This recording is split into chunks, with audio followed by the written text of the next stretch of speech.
11장 27절부터 30절까지 말씀. 우리 한 절씩 교독하고 마지막은 함께 읽겠습니다. 제가 먼저 읽겠습니다.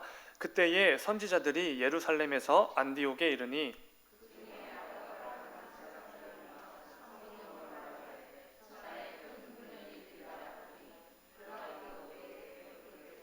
제자들이 각각 그 힘대로 유대에 사는 형제들에게 부조를 보내기로 작정하고 이를 실행하여 바나바와 사울의 손으로 장로들에게 보내니라. 아멘. 아멘. 잠시 기도하겠습니다. 사랑하는 주님, 감사합니다. 하나님께서는 우리가 예배하지 않아도 또 우리가 찬양으로 주님의 이름을 높여드리지 않아도 여전히 온 땅을 주관하시고 모든 것의 주인 되시는 창조주 하나님이십니다. 그런데 하나님께서 부족한 우리들을 한 사람 한 사람 성도로 불러주시고 또 예배자로 세워주시고 또 이 새벽 기도자로 깨워주셨기 때문에 우리가 이 자리에 그 은혜를 힘입어 또 나와 예배하고 찬양하고 기도합니다. 아버지, 이 시간 성령 하나님께서 함께하여 주셔서 우리에게 말씀을 듣는 귀와 또 마음을 허락하여 주시옵소서. 이 시간 부족한 종을 감추시고 오직 하나님의 마음과 하나님의 뜻이 온전히 선포되어지는 이 새벽 될 수 있도록 주님 인도하여 주시옵소서. 또 오늘 말씀을 통하여서 다짐을 하게 하시고 또 믿음의 결단들을 할 수 있도록 은혜 베풀어 주셔서 오늘 하루도 또 앞으로 이어질 모든 삶 가운데서도 주님 맡기신 그 성도의 삶을 잘 감당해내는 우리 모두가 되게 하여 주시옵소서. 주님 감사합니다. 거룩하신 예수님의 이름으로 기도드렸습니다. 아멘. 함께 읽으신 말씀을 가지고 변화를 경험하는 성도의 삶이라는 제목으로 말씀 전하도록 하겠습니다. 우리 모두는 그 시기가 다르긴 하겠지만 저마다 예수님을 영접하고 구원 얻은 성도의 삶을 시작했던 그 순간들이 있었을 것입니다. 그렇다면 여러분들에게 이러한 질문을 한번 드려보고 싶습니다. 성도가 되기 전에 나와 성도가 된 후에 나에게는 어떤 변화들이 있었는지 이런 질문을 던져보고 싶습니다. 하나님의 크고 위대하심을 전혀 몰랐던 과거의 나와 모든 것을 창조하시고 주관하시는 창조주 하나님을 알게 된 후에 나는 어떤 차이가 있는지 이 질문을 드려보고 싶었습니다. 예수 그리스도의 십자가가 나와는 전혀 상관이 없는 줄 알았는데 그렇게 여기던 이전의 나와 주님께서 십자가에서 쏟으신 그 모든 귀한 보혈들이 나를 위한 것이었음을 깨닫게 된 나는 어떤 차이가 있냐는 것입니다. 내가 성도로서 이 세상을 살아가게 된 그 이전의 삶 그리고 그 이후의 삶에 대해서 어떠한 변화들이 있었는지 질문을 던져보고 싶습니다. 세상 사람들은 기독교인들에게 높은 수준의 도덕성과 선을 요구할 때가 있습니다. 때문에 기독교인이 도덕적으로 무리를 일으키기만 하면 큰 비난을 보내기도 합니다. 물론 이 세상은 하나님에 대해서 잘 모르고 성경 말씀의 가르침을 잘 알지는 못합니다. 그러나 어쨌든 기독교인들은 도덕적이어야 하고 기독교인들은 착해야 한다는 생각을 가지고 있을 것입니다. 근데 이것은 어느 정도 맞는 말입니다. 성경책은 도덕책이 아니지만 성경책에 담긴 말씀을 붙들고 성도로서 삶을 살아갈 때 우리에게는 이 도덕적인 삶이 자동으로 따라오게 되어 있기 때문입니다. 세상 사람들은 우리가 기독교라는 종교를 사랑을 강조하는 사랑의 종교라는 것을 알고 있습니다. 예수의 사랑을 가지고 그 사랑을 강조하는 공동체라는 것을 잘 알고 있을 것입니다.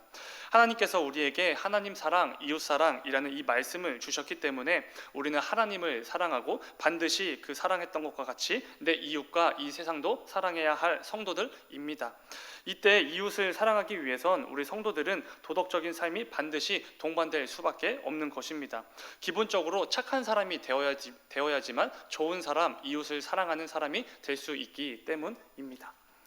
그러나 우리가 오해하지 말아야 할 것이 있습니다. 그것은 하나님께서 우리에게 성경 말씀을 허락해 주실 때 우리 인간의 도덕성이나 윤리적인 삶의 함양을 위해서 그 성경 말씀을 주신 것이 절대로 아니라는 것입니다. 고작 인간들 몇 명이 좀 더 도덕적인 삶을 살게 하시기 위해서 이 말씀을 주신 것이 아니라는 것이지요. 그리고 한 사람이 좀 더 착하게 삶을 살아가게 하시기 위해서 이 말씀을 주신 것도 아니라는 것입니다. 인간이 좀 더 도덕적으로 살아가고 좀 더 착하게 살아가게 되는 것, 이것은 교보문고에 가면 있는 도덕책이나 윤리와 관련된 그런 책들로도 충분히 가능한 부분들입니다. 하나님께서 우리에게 이 성경 66권의 말씀을 허락해 주시고 성경 말씀을 읽는 모든 성도들에게 하나님이 누구신지를 알게 하시고 인간이 어떤 존재인지를 깨닫게 하시고 우리의 구원자이신 예수 그리스도는 어떤 분이신지 알게 해 주시는 것, 그리고 교회는 무엇이고 성도는 누구인지 이것들을 말씀해 주시는 그 모든 이유들이 단지 인간 몇 명이, 사람 몇 명이 도덕적으로 함양이 이루어지고 사람이 착하게 살아가도록 하기 위한 그 정도로 여기는 것은 우리 하나님을 굉장히 축소시키는 행위라고 할 수 있습니다. 도덕적인 삶을 살게 하고 그래도 조금은 더 착하게 살아가도록 하는 것은 절대로 우리 기독교의 핵심이 아니라는 것입니다. 성도로서 삶을 살아갈 때 얻게 되는 자연스럽게 나타나는 하나의 현상, 하나의 어떤 부수적인 것에 불과한 것이지요. 그렇다면 우리 기독교의 핵심은 무엇일까요? 예수 그리스도를 통해 우리 기독교인들이 얻게 되는 핵심이 무엇이냐는 것입니다. 오늘은 말씀을 통해 특별히 안디옥 교회 성도들의 모습을 통해서 이 부분에 대해서 함께 나누어 보려고 합니다. 이 시간에도 잘 집중하셔서 말씀 안에 담긴 우리를 향한 하나님의 마음과 뜻을 깨닫는 귀한 이 새벽의 시간이 되기를 간절히 소망합니다. 기독교의 핵심을 묻는 물음에 먼저 해답을 좀 제시하고 말씀을 시작하려고 합니다. 그 해답은 예수님을 만났던, 그러니까 예수님을 경험했던 사람들의 상황을 살펴보면 알 수 있을 것입니다. 특별히 사도행전 9장에서는 회심한 사울의 사건이 등장하는 것을 볼 수 있습니다. 다메섹으로 향하던 사울이 부활하신 주님을 만나게 된 것이지요. 그런데 이때 사울이 부활하신 주님을 만나게 된 그 상황을 보게 되면 기독교의 핵심이 무엇인지, 우리가 예수 그리스도를 통해 얻을 수 있는 그 핵심이 무엇인지를 알 수 있습니다. 사도행전 9장 1절에서 2절 말씀을 보면은 앞으로 아마 한두 장만 넘기시면 있으실 것입니다. 사도행전 9장 1절 2절 말씀입니다. 사울이 주의 제자들에 대하여 여전히 위협과 살기가 등등하여 대제사장에게 가서 다메섹 여러 회당에 가져갈 공문을 정하니 이는 만일 그 도를 따르는 사람을 만나면 남녀를 막론하고 결박하여 예루살렘으로 잡아오려 함이라. 아멘. 사울이 성도들에 대하여 위협과 살기가 등등했다라고 말합니다. 심지어 이제는 본격적으로 성도들을 박해하기 위해서 정식으로 공문을 요청하고 있는 것을 볼 수 있습니다. 이것이 부활하신 주님을 만나기 전에 사울의 모습이었습니다. 그런데 뒤에 이어지는 말씀을 보면 놀라운 내용이 등장합니다. 몇 절만 뒤로 넘기시면은 9장 20절 말씀에 보면은 이런 말씀이 기록되어 있습니다. 사울이 즉시로 각 회당에서 예수가 하나님의 아들이심을 전파하니. 아멘. 사울이 각 회당으로 가서 예수가 하나님의 아들이심을 전파했다고 합니다. 여러분, 사울이 교회와 성도들을 박해한 이유가 무엇이지요? 애초에 신명기 말씀에 따르면은 나무에 달린 자는 누구든지 저주를 받은 자라는 말씀이 있습니다. 이에 따르면 예수라는 사람은 저주를 받아 죽은 사람이지요. 그런데 교회와 성도들이 그 나무 십자가에 달려 죽은 예수라는 사람을 구약에 예언된 그 메시아 하나님의 아들이라고 계속해서 증거하고 선포하고 다녔던 것입니다. 그래서 이 성도들을 이단이라고 여겨서 이게 하나님을 위한 일이다라고 생각을 하면서 교회와 성도들을 박해했던 것입니다. 그런데 20절에 사울이 무엇을 했다고 하지요? 예수가 하나님의 아들이심을 전파하더라. 사울은 예수가 하나님의 아들이라고 증거하는 사람들을 박해하는 일에 있어서 그 위협과 살기가 등등했던 사람입니다. 이게 바로 1절의 말씀이죠. 그런데 그랬던 그가 그 사이에 부활하신 주님을 만나고 나서 완전히 다른 사람이 되어 버립니다. 이제는 자신이 박해했던 그 성도들처럼 자신도 그 예수가 메시아라고, 그 예수가 하나님의 아들이라고 전파하고 있다는 것입니다. 사울이 예수 그리스도를 만나고 예수 그리스도를 통해 얻게 된 것은 삶의 변화였습니다. 예수님을 만나기 전과 후가 확연히 다른, 전혀 다른 사람이 되어버리는 놀라운 변화를 경험하게 되었다는 것입니다. 사도 바울은 후에 이렇게 고백합니다. 고린도 후서 5장 17절 말씀을 보면은 이렇게 말합니다. 그런즉 누구든지 그리스도 안에 있으면 새로운 피조물이라. 이전 것은 지나갔으니 보라 새 것이 되었도다. 이 말씀을 선포할 때에 분명히 자신의 그 과거를 염두에 두었을 것입니다. 예수 그리스도로 인해 새로운 피조물, 새 것이 되는 변화를 경험하게 되었다는 것이지요.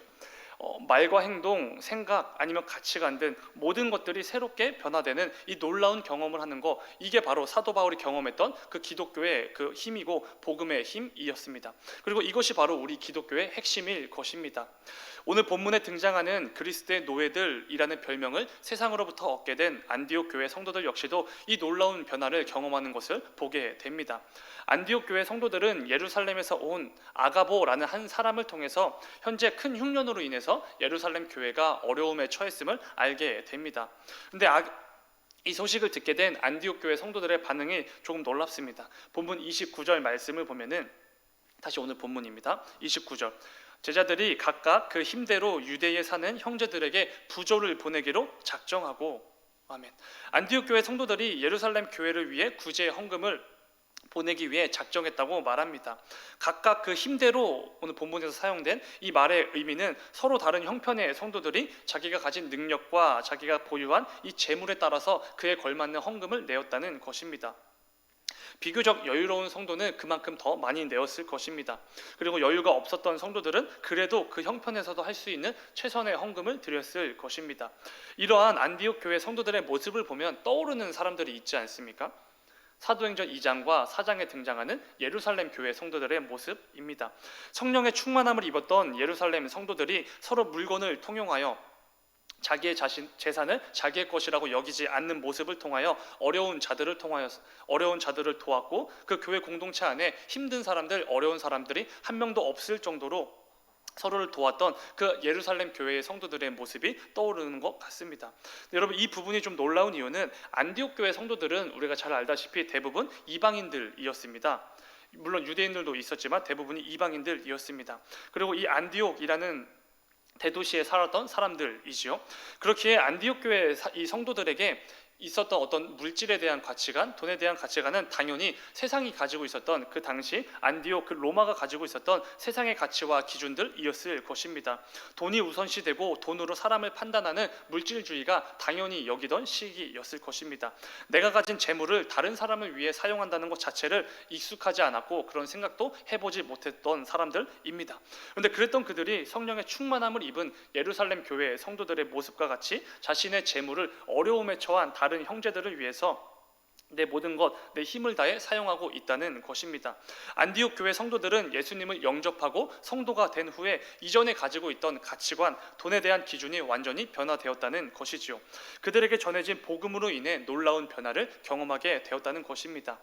사랑하는 여러분, 저와 여러분은 예수님을 믿게 된 후 성도의 삶을 살아가게 된 이후에 어떠한 변화들을 경험하고 있으십니까?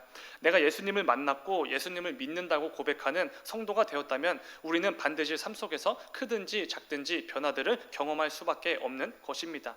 예수님을 만났던 세리장 삭개오의 그 사건을 보면은 말씀을 한번 기억해 보시기 바랍니다.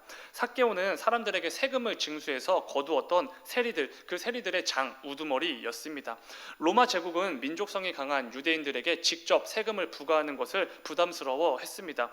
그래서 유대인들 중에서 몇 명을 뽑아서 그들에게 세금을 걷는 권한을 부여했지요.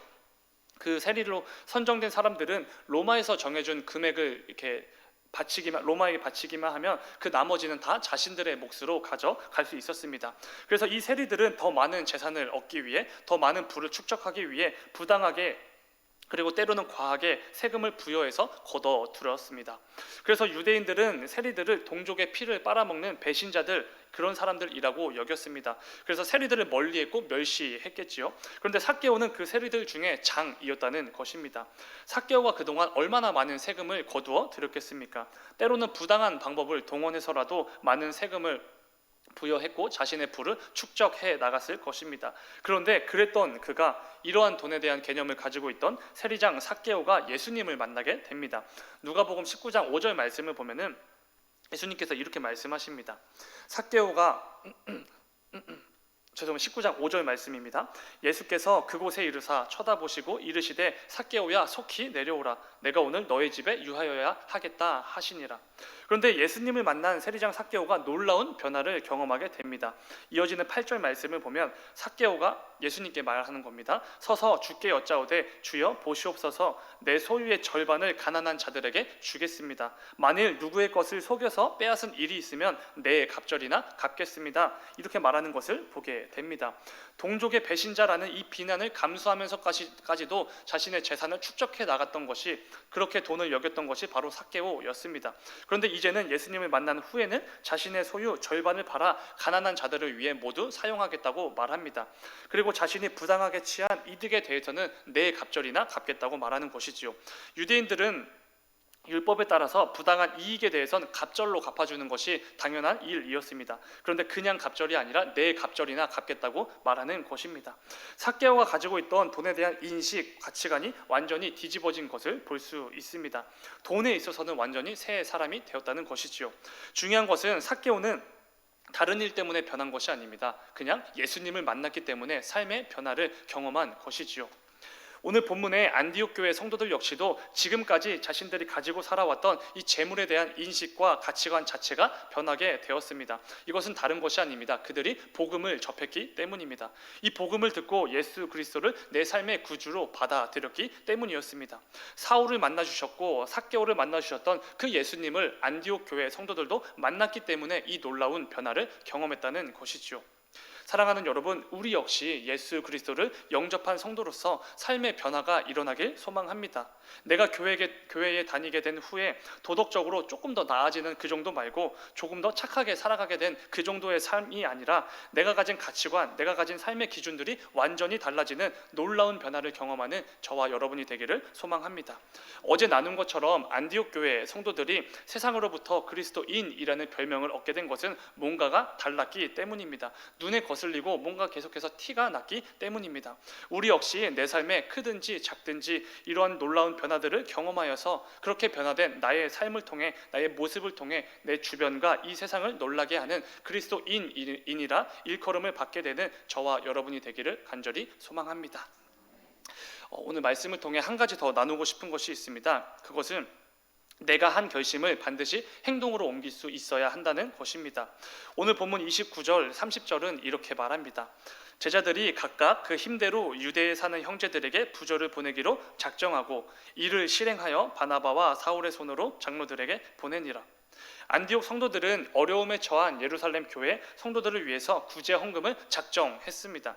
29절에서요. 그리고 30절에 보면 곧바로 이를 실행에 옮겼다는 말씀이 있습니다. 여러분, 이렇게 당연해 보이는 이 말씀이 기록된 이유가 분명히 있는 것 같습니다. 이 당연해 보이는 과정이 사실 우리의 삶을 돌아보면 결코 당연하지 않구나라는 사실을 알게 될 것입니다. 우리는 하나님의 말씀에 순종하며 살려고 노력할 때가 굉장히 많습니다. 그러나 대부분 다짐과 작정까지는 잘 이루어지지만 그 이후에 그것을 삶으로 실행에 옮기기는 결코 쉽지가 않다는 것입니다. 제가 학생의 신분으로 그 학교를 다닐 때에는 공부도 해야 되고 과제도 해야 되고 이런 자잘자잘한 과제들도 많이 있었습니다. 그래서 굉장히 시간적 여유가 많지 않구나라고 느꼈던 것 같습니다. 때문에 성경 말씀을 풍성하게 묵상하고 읽어나가는 게 이게 좀 무리가 있다라고 판단을 했었습니다. 그래서 학교를 졸업하기만 하면 비교적 여유가 생길 것이니까 그때 가서 매일 말씀을 좀 이렇게 넉넉히 읽어나가고 풍성하게 묵상을 해야겠구나라고 작정을 했었습니다. 그런데 학교를 졸업한 지 제가 벌써 5개월이 되었습니다. 제가 그 작정을 제 삶에 이렇게 결단을 이렇게 실행에 옮길 수 있었을까요? 안타깝지만 시도도 못 해봤던 것 같습니다. 그냥 이제 각 부서에서 이렇게 3장씩 말씀을 통독해 나가는 것을 겨우 하고 있는 것 같습니다. 오히려 학교 다닐 때 말씀을 더 많이 읽었던 것 같습니다. 이처럼 우리는 어떤 계기나 상황으로 인해서 다짐도 하고 때로는 작정을 할 때가 있습니다. 그러나 그것들을 모두 실행에 옮기지는 못한다는 것이지요. 하지만 오늘 본문에서 안디옥 교회 성도들은 구제 헌금을 위해 작정을 했고 그 작정대로 곧바로 실행에 옮겼다는 것입니다. 사랑하는 여러분, 우리 역시 이러한 모습을 기억하고 우리의 삶에 적용할 수 있어야 합니다. 하나님께서는 때때로 우리에게 감동을 주십니다. 영감도 주시고 성령의 충만함도 허락해 주십니다. 그래서 설교를 통해 아니면 사람들을 통해 여러 가지 방법을 통해서 우리에게 믿음의 결단을 하게 해 주실 때가 있고 믿음의 다짐, 믿음의 작정들을 하게 해 주실 때가 분명히 있습니다. 그러나 우리가 너무나 연약한 자들이기 때문에 우리가 때로는 그 작정과 다짐을 실행에 옮기지 못할 때가 많다는 것입니다. 그런 우리의 연약함을 아시고 하나님께서 오늘 말씀을 통해 말씀해 주십니다. 내가 너에게 허락한 그 믿음의 결단들, 믿음의 다짐과 믿음의 그 작정들, 그 모든 것들 너의 삶에 실행되기를 원한다. 너의 삶에 하나하나 이루어져 나가기를 원한다 라고 분명히 말씀해 주신다는 것입니다. 하나님께서 내게 허락해 주신 그 모든 믿음의 결단들과 작정하게 하신 그 모든 것들이 거기에서 멈추고 그치는 것이 아니라 내 삶 속에서 반드시 실행되는, 반드시 이루어지는 이 놀라운 은혜를 경험하는 저와 여러분이 되기를 간절히 소망합니다. 사랑하는 여러분, 말씀 맺도록 하겠습니다. 안디옥 교회 성도들의 모습은 오늘날을 살아가는 우리 모든 성도들에게 큰 도전을 주는 것 같습니다. 부디 오늘 말씀을 기억하시면서 내 삶에 일어난 그 변화들을 통해 내가 구원받은 자녀라는 것을 나 스스로 증명해 나가고 예수 그리스도를 영접한 성도라는 것을 내 삶을 통해 스스로 증명해내는 저와 여러분이 되기를 소망합니다. 또한 때때로 나에게 허락해 주신 그 모든 믿음의 결단들을 작정하게 하신 그 모든 것들을 반드시 실행으로 옮겨서 나를 통해 일하시는, 나의 삶을 통해 역사하시는 하나님을 경험하게 되기를 소망합니다. 이를 통해 그 크신 하나님의 계획에 크게 기여했던 안디옥 교회 성도들처럼 나도 하나님의 계획에 동참하고 기여하는 너무나 귀하고 복된 성도의 삶을 살아가는 저와 여러분이 되기를 간절히 소망합니다. 우리 잠시 기도하겠습니다. 사랑하는 주님, 오늘 하루도 성도로서 잘 살아낼 수 있도록 인도하여 주시옵소서. 우리에게도 예수 그리스도를 통해 놀라운 변화를 경험하는 그 은혜들을 허락하여 주시옵소서. 변화된 나의 삶을 통해 내 주변과 이 세상을 놀라게 하고 변화된 나를 통해 내 주변과 이 세상도 변화시키는 놀라운 역사를 경험할 수 있도록 인도하여 주시옵소서. 또한 내게 주신 결단들, 내가 작정하게 하신 그 모든 것들을 반드시 실행에 옮길 수 있도록 주님 은혜 베풀어 주시옵소서. 이를 통해 하나님의 계획에 나도 동참하고 나도 크게 기여하는 너무나 복된 삶을 살아가는 우리 모든 성도들 될 수 있도록 은혜 베풀어 주시옵소서. 주님 감사합니다. 거룩하신 예수님의 이름으로 기도드렸습니다. 아멘.